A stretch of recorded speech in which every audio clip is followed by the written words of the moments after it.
the calculations and coming from the state, and they're taking the amount off the top, that if we work with them, and again, this is trying to do it business-like, that they would provide more to our county and our municipalities on their own, rather than trying to be forced because of a fee. Now, what Doug said is partly true. They're still going to be doing that even though the fee is there or not. So I would like to think that they're all good guys, and and when they come into your townships, they're going to come with a pocket full of money, and they're going to be giving us, well, okay, Christmas is over. I mean, that's what we'd like to say, you know, and I'd like to see that we would try to get as much from them and out of them as we can. And one of the starts of that is to do the fee. I mean, in a perfect world, they're going to be our best neighbor. They're going to do all best practices. They're going to give us an open suitcase of money. Well, okay, we all sitting here know that's not going to happen. Just like John D. Rockefeller back in the oil days. They're here for the money. Filed a suit against John D. Rockefeller for unfair. Yeah, they're here for the money. So, you know, I'm really for the fee. If you're asking who's for and who's not, I'm really for the fee. I'm for getting the maximum we can get. I'm afraid if we don't do the fee and we're the good old boy and you're going to come in here, they're coming anyway. We can't not deny that. The thing is, how are they coming? How responsible are they coming? How responsible can we make them come? And what kind of money can we expect out of them? I think Doug's right. We're going to see some of that money, even on top of the fee that they're going to be paying. But we need to be on good stewards. DEP, we can't rely enough on them. The PUC is an unbiased. They're going to be giving the money out, but we need to rely on our own resources, our townships, our municipalities where the drilling. If we see a problem, we need to be contacting DEP. We need to be forcing their regulation. But asking me, and I know we need to move on, I'm for the fee. I gave you the reason I wouldn't be, but I think there's enough reasons to do it. It doesn't mean that if we enact it that we cannot have another ordinance to take it away. But if we don't do it right from the gate, and we wait a year, the maximum amount that we could use, and we talked about $150,000, we would be giving up that amount, because if we don't do it now and we start another year, we can't go back. You know, when we go back to wells on this list that go back to 2008, and most of them are 2009, 2011. So, I mean, if we're not going to do it, then we don't do it. But if we're going to do it, if we're going to do it any time, we should do it now. 3 minutes. Thank you. I do have one more comment to make, just in general, on the subject of government by the people. Nothing bugs the hell out of me more than a bunch of elected officials saying we're not required to ask you your opinion, just for future reference. Thank you very much for your generosity in asking our opinions, because I'm more than happy to hear them. Thank you. Thank you very much. John Butler, Madison Township. I've been sitting around the last 2 township meetings, which all you people have been asked, and you'll see that most of 80%, I'd say, of the townships are for this, and we are for it too. For you to do it. You don't do it, we will.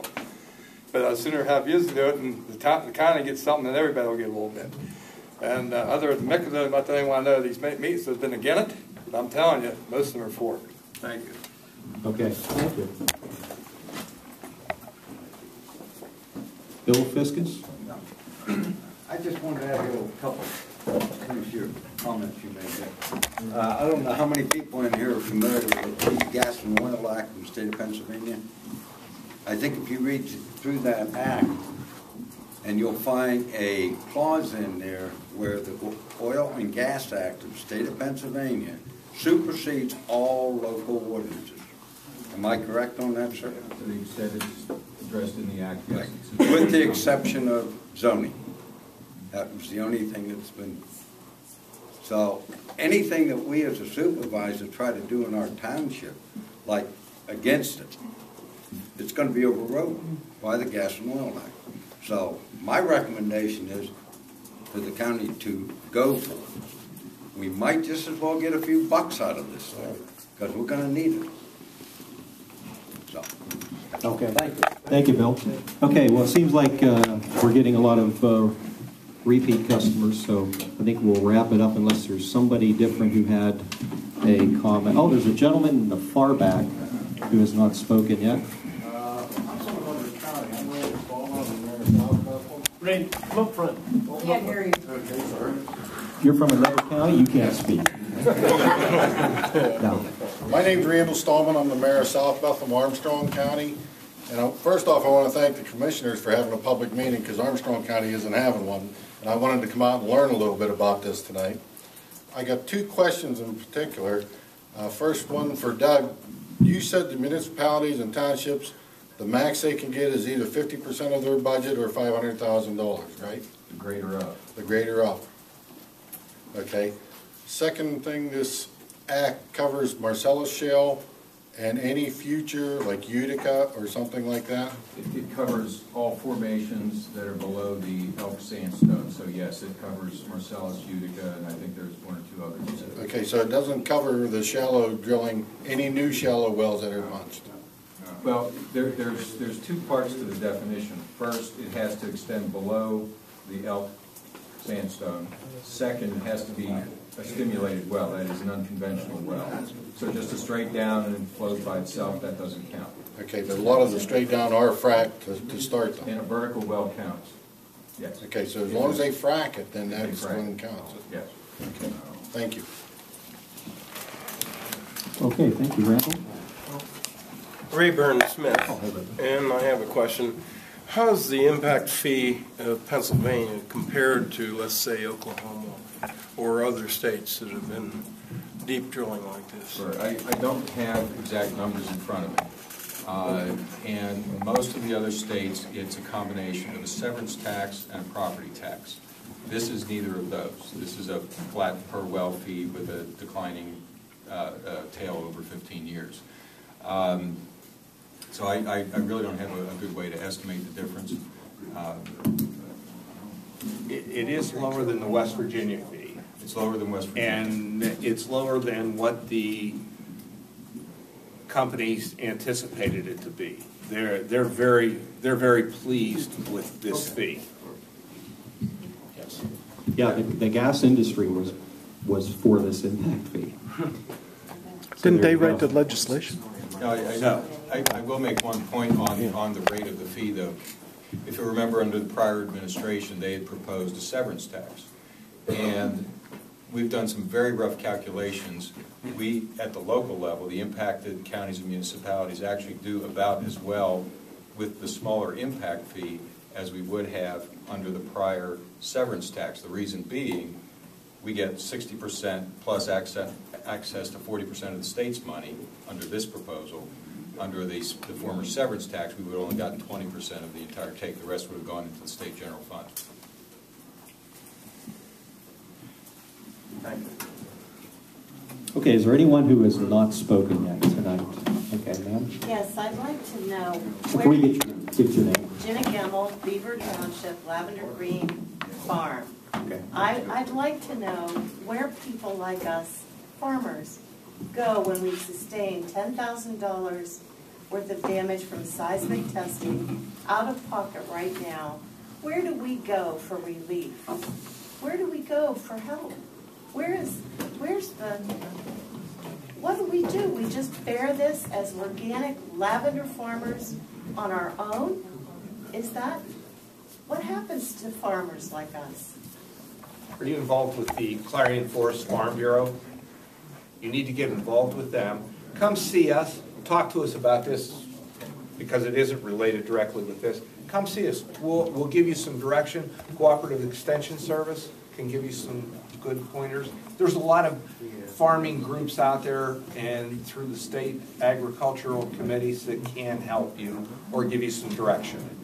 Do we have, as a county, do we have a public defender that we can take the company involved, which in this case was Geokinetics for overblasting? See me after here and I'll talk to you about yeah, this. Okay. Okay, is there anyone else?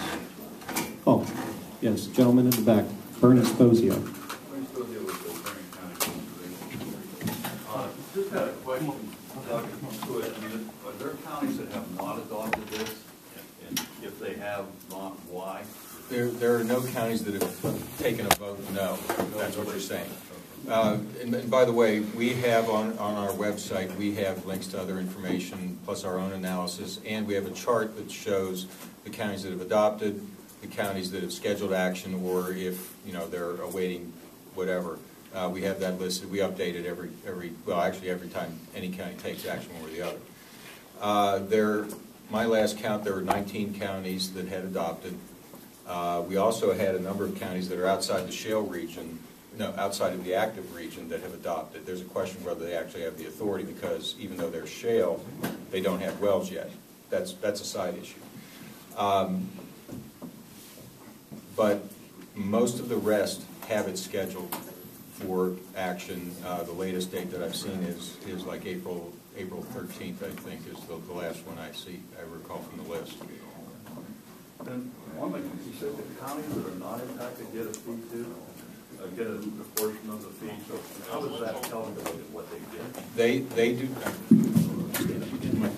They do not get a portion of the 60% that comes back to the host county and its municipalities, but rather of the share that goes to the state, 25% of the state's share goes back to all counties for at-risk bridges. 15% of the state's share goes back to all counties for recreation, open space, and similar projects. And the last thing, most of the impact is not from the well itself. It comes from all the peripheral stuff that goes with it, compressor station, pipelines, and all those. Does this prevent the possible collection of fees from those things by the county or the township? This is the exclusive fee on the wells. Right. Now, I don't know what the rules are for intrusion on rights-of-way as they run lines. That's a separate issue. That's not addressed in this act, and I'm not familiar with the law on that point. All those things reduce the tax base, and that's why I was wondering if there should be compensation paid for them. Well, here's the thing. Here's where we started with the whole issue. Pennsylvania allowed oil and gas wells to be assessed for property tax purposes for at least 100 years. Independent Oil and Gas took a case up and went to the Pennsylvania Supreme Court. In 2002, the Supreme Court said we lacked sufficient statutory authority to assess wells for property tax purposes, and so we lost income. We had been receiving income from the wells up until then. We lost it with that court decision. So we had actually started as an association trying to restore accessibility, because the court didn't say it was a constitutional issue. They just said, you don't have legislative authorization. Okay, well, let's get it. Then Marcellus happened, and then it became a statewide issue, obviously much greater impacts than a traditional out in the field, single bore well. And so the discussion of either severance tax or impact fee came along, and then all